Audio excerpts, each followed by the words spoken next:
easier than pulling them down all the time. So anyway, in Budapest, Budapest was occupied by the Nazis, and Russia came to liberate Budapest from the Nazis.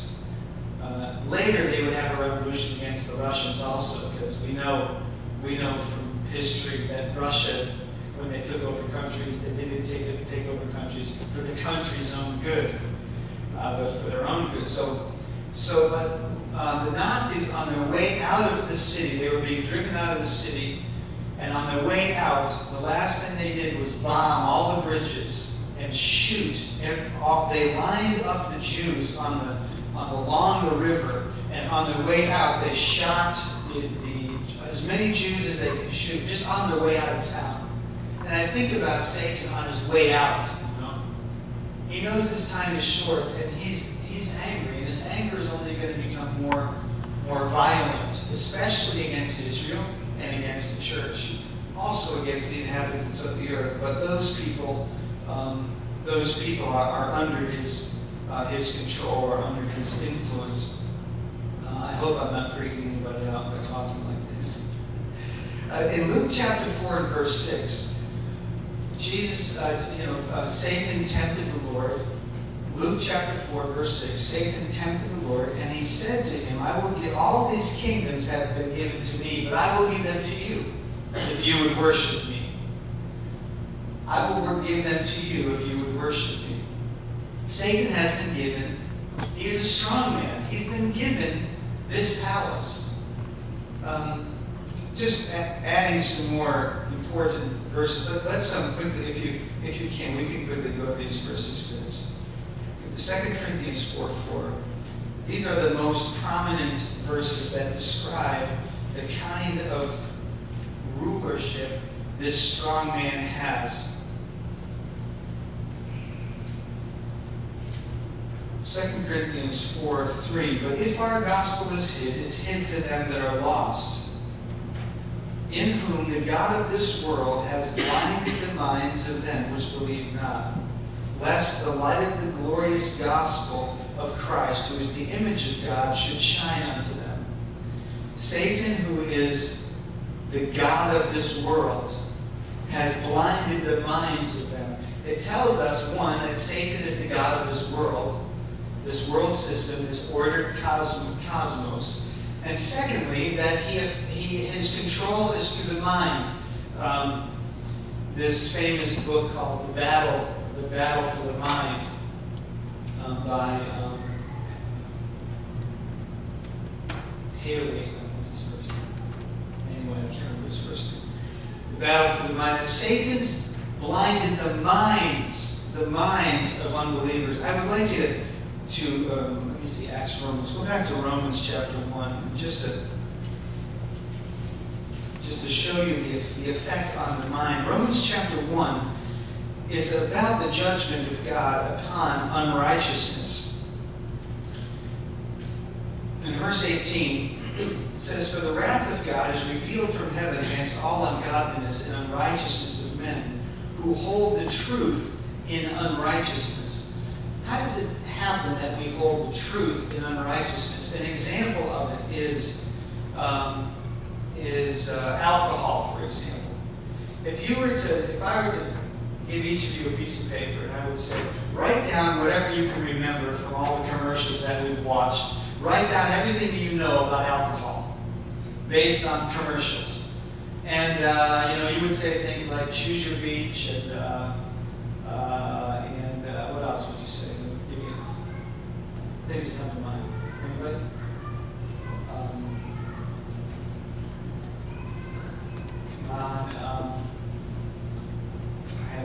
I don't watch a lot of television, so I don't know. But in any case, alcohol is one of them. If you would go to look at general society, is society's opinion of alcohol good or is it bad?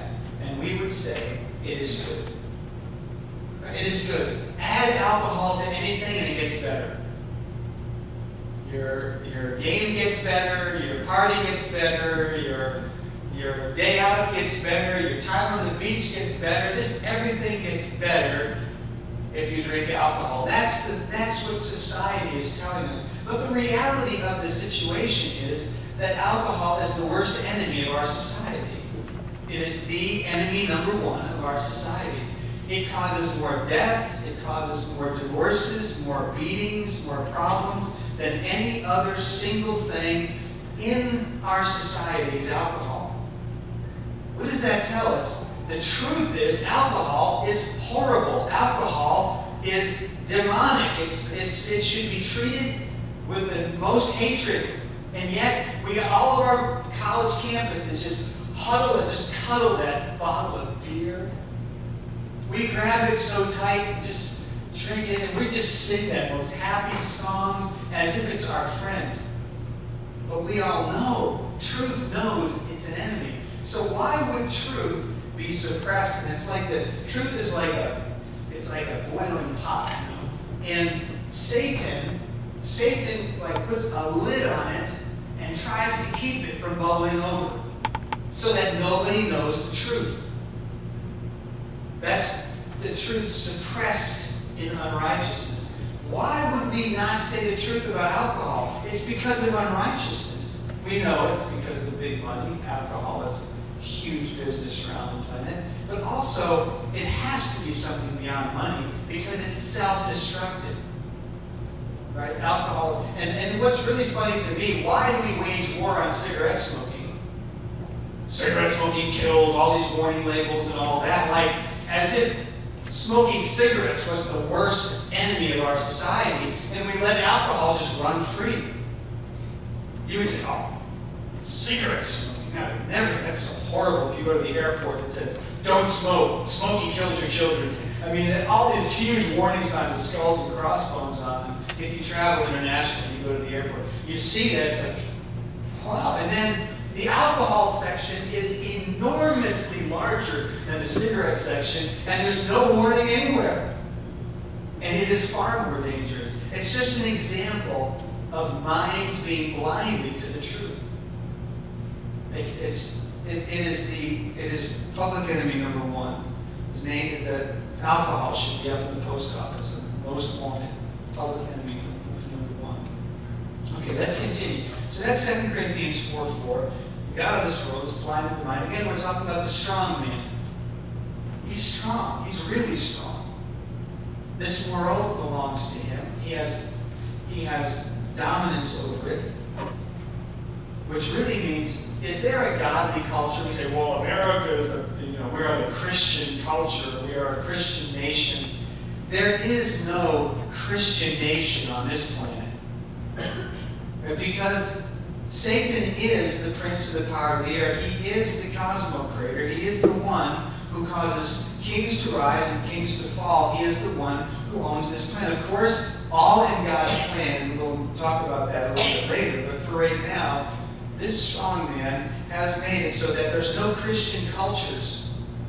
There are no Christian cultures on our planet, except in here, the local church. This is the Christian culture. When you come into a church, you come into a place where people are different than the world. And we could be from 10 different nationalities. Every year we have a European conference, and actually it's a worldwide conference. Actually, we have one coming up in June, our international conference here in Baltimore, where 60 nations come together. We all sit in a room. We don't care where you're from. We don't care what language each other speaks. We care about one thing, Christ our Lord. This is where Christian culture happens. But in Washington, yeah, okay, they pray before they start the Congress, but I'm telling you, it's not Christian. Okay, it's because it cannot be because of this strong man. Government will be Christian at some point. Then if we go to Ephesians 2:2, we'll just look at one more aspect of this strong man and his influence in this world, which shows us very clearly why things are going the direction they're going. In verse 1, and you has he quickened, who were dead in trespasses and sins, wherein in time past you walked according to the course of this world, the cosmos, according to the prince of the power of the air, the spirit that now works in the children of disobedience. This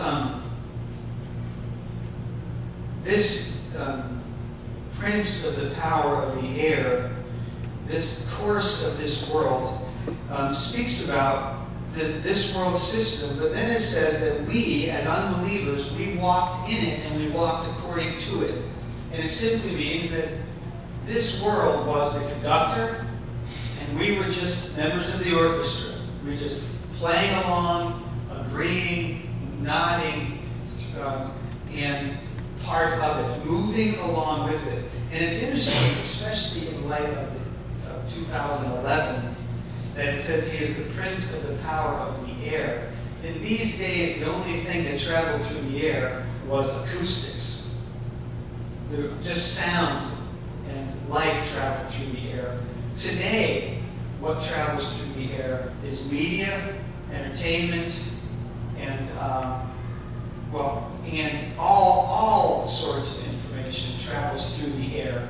It takes on a lot bigger significance when you think that he is the prince of the power of the air. Do you know the most influential teacher in the Western world? What the most influential teacher in the Western world is?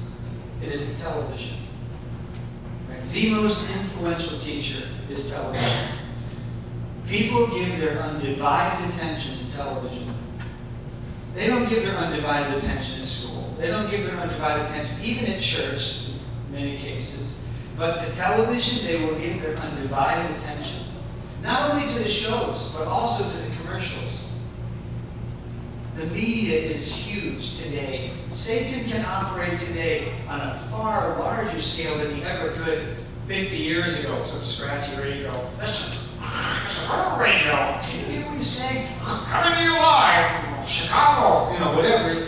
That was like mass communication. Now, I don't know how many are connected to Facebook. Over 100 million, I think, are connected to Facebook at this point. An enormous amount of influence through the air, just through the air. It's really quite remarkable. But anyway, it says that this prince of the power of the air, and that this spirit works in the children of disobedience. Picture is this: there is a cloud of energy, and when you think about what a human being is, we are an antenna for the world. When we walk through the world, we are an antenna. We recognize colors, which has only waves. Colors are light waves coming into us. We recognize those colors. We are like an antenna, and we digest them, interpret them, and put them into a context. We are doing that with everything that we walk by. Our central nervous system is designed to pick up vibrations, energy. That's why when you go by a billboard and you see the billboard, that billboard is not just a picture. The billboard has energy in it. It has energy through the one that designed the billboard and for the purpose that the billboard was designed. That thing that catches your eye is designed to catch your eye. And it's not only designed to catch your eye, but it's designed to stimulate certain parts of us. Some of us are not so stimulated by certain things, and others are very stimulated by those things. But there's enough of it out there that all of us get hit somewhere, somehow. It says that children of disobedience are energized by it. The word worketh, is energia, and it means literally to be energized. And we know what the ever-ready bunny looks like. You put those batteries in, and the guy is bing, bing. He is like running around and doing all kinds of things. In fact, you know that this guy, Strauss-Kahn, right? What's his first name? He was the head of IMF who just got caught trying to rape a maid in a hotel. And anyway, Strauss-Kahn, they called him because he ran for president of France, and he was going to be a candidate. He won't be a candidate anymore. But they called him the Chaud Lapin. It means the hot rabbit, because he was energized about women. He had a real problem with women, and it finally cost him his entire future, where probably, if he is convicted, he will spend some years in jail